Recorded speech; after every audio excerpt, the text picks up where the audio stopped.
कथा भगवान श्री कृष्ण ने कहा कि मनुष्य 3 तरह के कार्य करने पर नरक भोगता है। राधे राधे। जैसा मित्रों, मैं नीतू पंडित ट्यूशन पर सबका स्वागत करती हूँ। इस प्रसंग का वर्णन श्रीमद् भगवद गीता मिलता है। भगवान श्री कृष्ण आज अर्जुन को समझाते हैं, हे अर्जुन, मनुष्य अपने सुख और दुखों का भागी स्वयं होता है। उसी तरह से स्वर्ग और नरक में जाने का भागी भी वह स्वयं होता है, क्योंकि उसके कर्म ही ऐसे होते हैं। कर्म प्रधान विश्व करी राखा, जो जस कर ही तस फल चाखा। रामचरितमानस का ये दोहा, यह छंद हमें बताता है कि जो भी मनुष्य जैसा कर्म करता है उसे वैसा ही फल प्राप्त होता है। भगवान श्री कृष्ण आगे अर्जुन को कहते हैं कि हे अर्जुन, जैसा बोगे वैसा ही काटना पड़ेगा। जो तुम दोगे वही तुम्हें पुनः प्राप्त होगा। उसका फल इसी जन्म में मिलेगा, और अगर ये जन्म पूरा नहीं कर पाए तो अगला जन्म तुम्हें अवश्य लेना पड़ेगा उस चीज को पूर्ति करने के लिए, जिसे प्रारब्ध कहा जाता है। आपके पिछले जन्म के कर्म भोगने बाकी जब रह जाते हैं, तब तक मनुष्य को दरिद्र योग का पालन करना पड़ता है। और जब वह उस प्रारब्ध से कट जाता है, यानी पिछले जन्म का कर्म भोग लेता है, तो उसका दरिद्र योग भी समाप्त हो जाता है। दरिद्र योग होने का कारण भी यही है। यही नहीं, नरक भोगने का कारण भी यही है कि आपने पिछले जन्म में कुछ बुरे कर्म किए थे। इन बुरे कर्मों के फल स्वरूप आपको नरक की प्राप्ति हुई है। यही नहीं, भगवान कहते हैं कि जो लोग अच्छा कर्म करते हैं उन्हें स्वर्ग की भी प्राप्ति होती है। और वो लोग धनवान, संपत्तिवान, ज्ञानवान, इस तरह के लोग होते हैं, और बलवान, इस तरह से के लोग होते हैं, और अपने पिछले जन्मों के कर्म के कारण हमेशा प्रतियोगिता में भाग लेकर जीतते रहते हैं। ऐसे लोग बहुत ही पावन और पवित्र होते हैं। ये लोग अपनी मेहनत के बल पर अपने दम पर जीतना जानते हैं। भगवान श्री कृष्ण अर्जुन को समझाते हैं, हे अर्जुन, जीवन जितना सरल दिखता है उतना सरल है भी नहीं, लेकिन उसे हम कठिन अपने विचारों से बना देते हैं। क्योंकि जैसा मन में विचार होगा वैसा ही मनुष्य का जीवन होगा। विचार बदलने पर मनुष्य के जीवन का रंग ढंग स्वतः ही बदल जाता है, स्वयं बदल जाता है। भगवान श्री कृष्ण अर्जुन को और समझाते हैं कि हे अर्जुन, जैसा खाओगे अन्न वैसा बनेगा मन, यानी कि हर जगह का अन्न नहीं खाना चाहिए। और कहते हैं कि जैसा अन्न खाओगे वैसे ही आपके विचार होंगे। अगर आप छोटे कपड़े पहनते हैं और सामने वाले के विचार गलत हैं कि ये छोटे कपड़े क्यों पहनती है, इसे पूरे कपड़े क्यों नहीं पहनने चाहिए, तो उस इंसान को यह होना चाहिए कि जो छोटा कपड़ा पहन रहा है उसके विचार बदले जाए, न कि उन्हें ताना मारा जाए। ताना मारने से व्यक्ति भड़क जाता है और अपने विचार नहीं बदलता है। लेकिन वहीं अगर उसे समझाया जाए, उससे उस टॉपिक पर बात की जाए, उस चीज पर बातचीत की जाए, तो वह धीरे धीरे समझने लगता है और इस तरह से उसके विचार बदलते हैं। ऐसा ही नहीं, सभी को इस तरह से कार्य करना चाहिए। आप लोगों का विचार बदल सकते हैं। अगर आपने विचार बदल दिया तो उसका जीवन स्वतः बदल जाएगा। खुद से ही वह छोटे कपड़े से बड़े कपड़े की ओर आ जाएगा। लेकिन आप सोचते हैं कि विचार बदले बिना ही हम उसके जीवन में ताना मार के उसके लिए मार्ग बना देंगे, उसे हम सुधार देंगे, तो यह असंभव है। ताना मारने पर मनुष्य जिद्दी हो जाता है, और जिद की आड़ में वह बहुत सारे गलत कार्य करता है और कहता है मैं तो करके रहूंगा। उसके कहने से क्या होता है, फलाने ने ऐसा किया है, फलाने ने ऐसा किया है। इस तरह से लोग ताना मारते चले जाते हैं। यह कोई जरूरी नहीं है कि सामने वाला ताना मार ले तो उसको देखा देखी बाजू वाला भी मारे, लेकिन ऐसा होता है। अगर एक आदमी ताना मारता है तो उसको देखा देखी दूसरे लोग भी ताना मारने लग जाते हैं। इसलिए किसी के भी विचार को बदलिए, ना कि उसे ताना मारिए।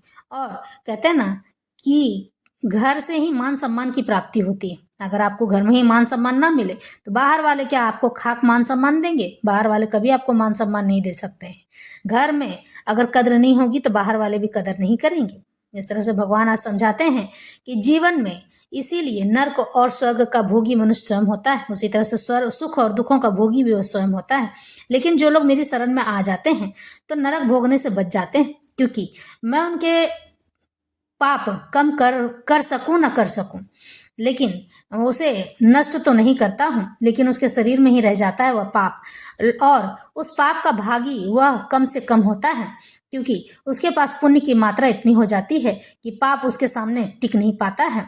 कि वह जब मेरी शरण में आता है ना तो पुण्य कर्मों को करने लग जाता है। एक पुण्य करने पर उसे 10 गुना फल मिलता है, क्योंकि वह सब मेरी शरण में है। वह मेरा प्रचार प्रसार करता है, मुझे ही अपना भगवान मानता है।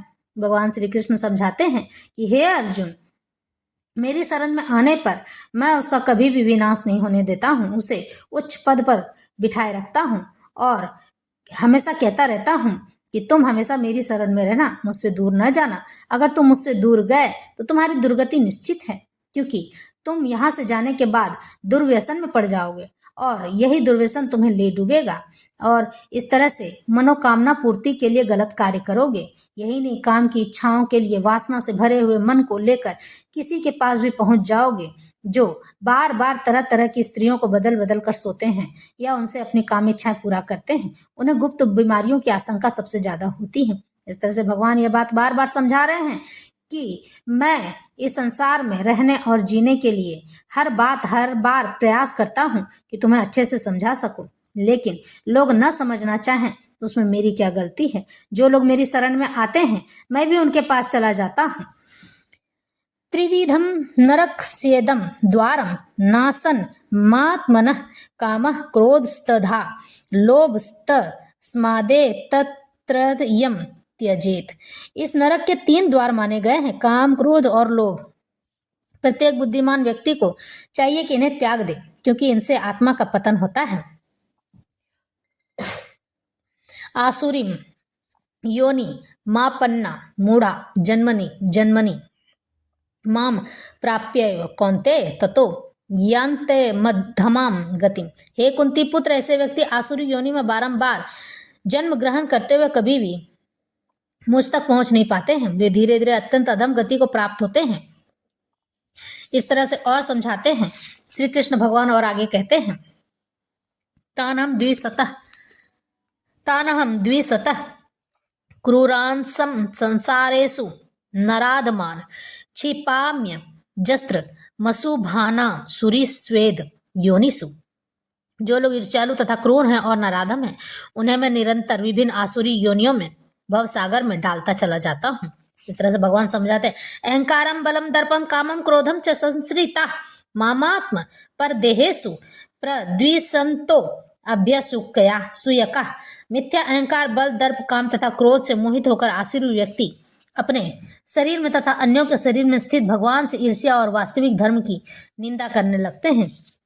जो लोग ईश्वर की निंदा करते हैं वो लोग भी नरकगामी कहलाते हैं। इस तरह से भगवान कह रहे हैं, यहाँ पर आसुरी जीवन आरंभ होने का वर्णन हुआ है। मनुष्य अपने काम को तुष्ट करना चाहता है, यानी कि संपूर्ण करके मन की इच्छा पूरी करना चाहता है, लेकिन किंतु जब उसे पूरा नहीं कर पाता है तो क्रोध और लोभ उत्पन्न हो जाते हैं, यानी कि उसके मन में गुस्सा अब भर जाता है और उस चीज को पूरा करने के लिए लोभवश कुछ उटपटांग काम करता रहता है। जो बुद्धिमान मनुष्य आसुरी योनि में नहीं गिरना चाहता, उसे चाहिए कि वह इन तीनों शत्रुओं का परित्याग कर दे, काम, क्रोध और लोभ का परित्याग कर दे, क्योंकि ये आत्मा का हनन इस हद तक कर देते हैं कि इस भव बंधन से मुक्ति की संभावना नहीं रह जाती है।